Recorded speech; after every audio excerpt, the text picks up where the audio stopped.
Welcome to Sweet Life Beat Life. We hope this video helps. You start by verifying prerequisites so the fix isn't wasted. Check OS version, available storage, and battery level. Once done, force quit the app and relaunch. This clears temporary hangs. If the app still won't open, long press the icon to access app info or shortcuts. Make sure to tap Restart or Open. If you see an error code, note it. That code guides the next steps. Don't waste time reinstalling before confirming these basics. You now dig into app state. Clear cache first, and if safe, clear app data, but back up any critical in-app content beforehand. Then inspect permissions. Toggle storage, camera, or location off and on to reset stuck grants. Once those are set, update the app from the store and confirm the device OS is current. Many crashes happen when versions mismatch. Make sure to read the app's release notes for reported issues and temporary workarounds.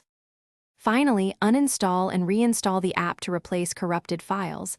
After reinstall, sign in and test the main functions. If the problem persists, gather diagnostics. Take screenshots of errors, note device model, OS build, and app version, and, if possible, export crash logs. Submit those details to support. This speeds resolution. One key troubleshooting tip: if nothing changes, create a fresh user profile or try the app on another device to isolate whether the issue is account or device specific. Thanks for watching. Consider subscribing if we helped you.